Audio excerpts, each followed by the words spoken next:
our first order of business, Dylan Raiola commits to Nebraska. So at one time, he was the number one recruit in the nation by many services. Right now, Jeremiah Smith is the number one player over, I think, every service, but at least he's a consensus.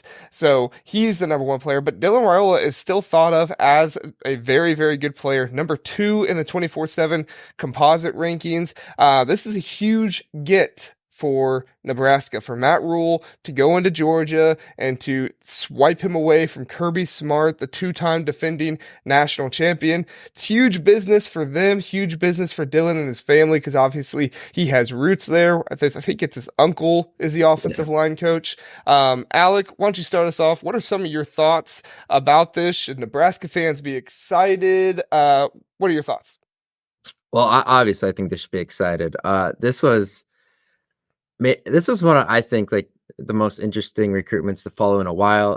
When he committed to Ohio State, look, you get it the way Ryan Day has done with quarterbacks, where they put up points. And then when he backed off of that, I thought that was Nebraska, like right then and there, because it made a lot of sense. I think Georgia came in, obviously, a lot of NIL money, a lot to offer with the two national championships and all that. So that also made sense then once you looked at it that way. And I kind of got off the Nebraska. And then when he transferred to that Buford school down in Georgia, and pretty much I think Kirby Smart was like, hey, you got to like recruit some of these guys to, come play at Georgia with us, because I know that's a loaded school down there. So for him to flip after that, moving down to Georgia, pretty much, I know Beck was coming back next year, but after that, there wasn't a lot of competition left in that room.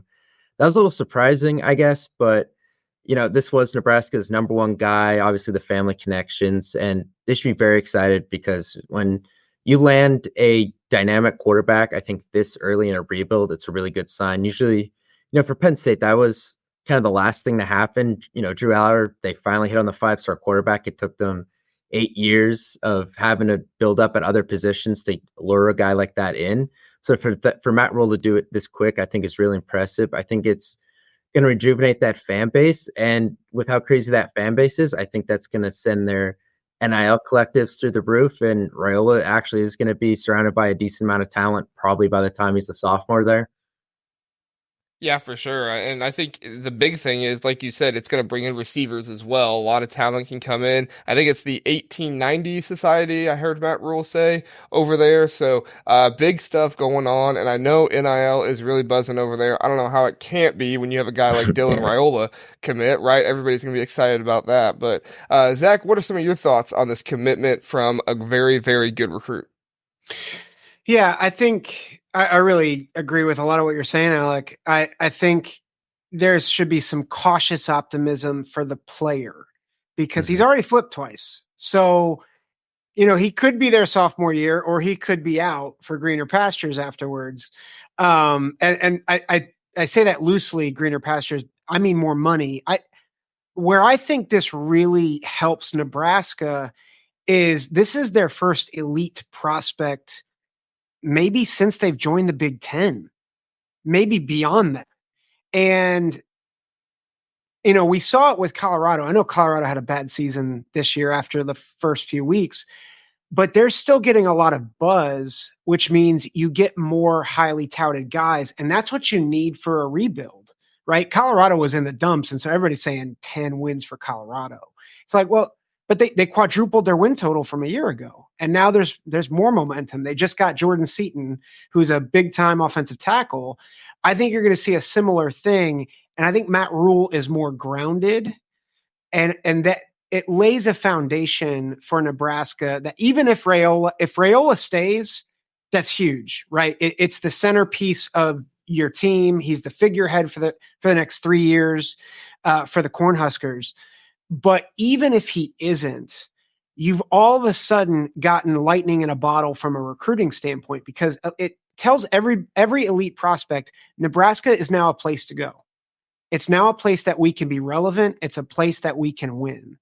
And that's huge, especially for Rhule as his reputation of a program builder.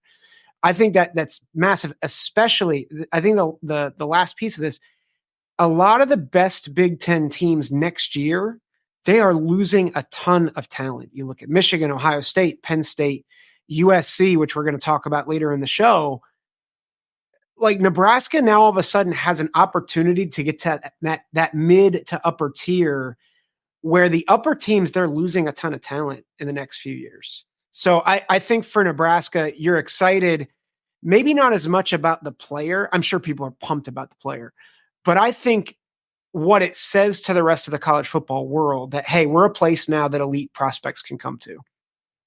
Yeah, for sure. And that was going to be like my next question to talk about here.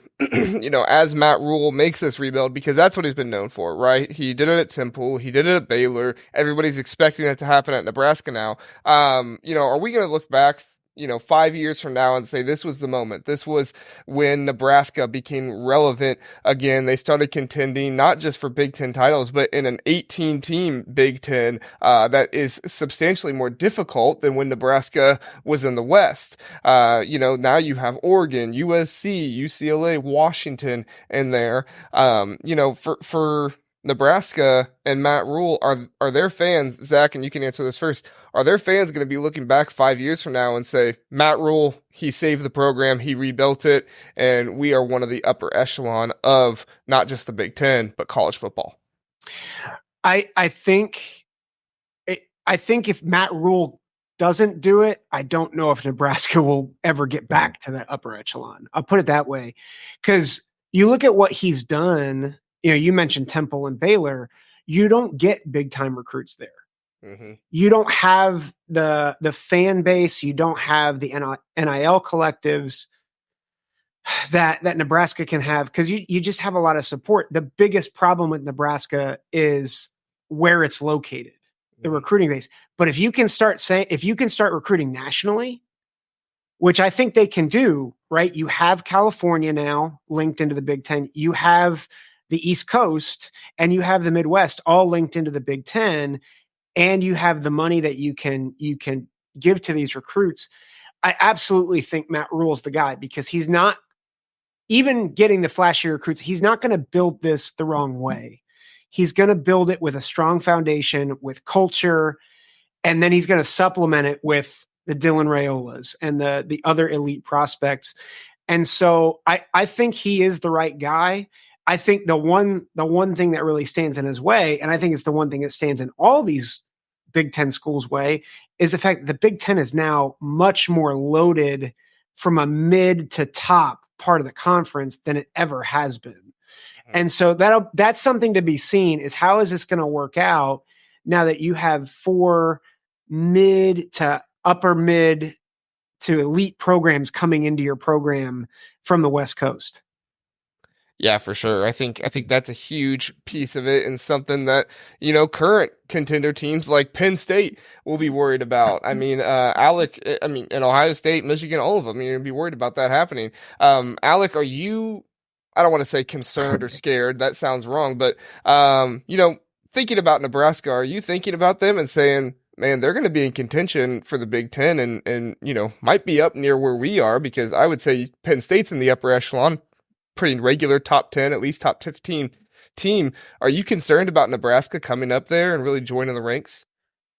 I don't know right away, just because of, how hard the Big Ten is going to be going forward. I think maybe, 4 or 5 years down the line, that's definitely possible. I think if this was 3 years ago, where those Pac-12 teams aren't in the picture, and Penn State and Michigan are both kind of, in a little bit of a slump where they were coming off of the COVID year, I think they would have a quicker, chance to ascend and really get up into the picture. I just think now that Michigan is really humming, Ohio State is the number 2 recruiting class.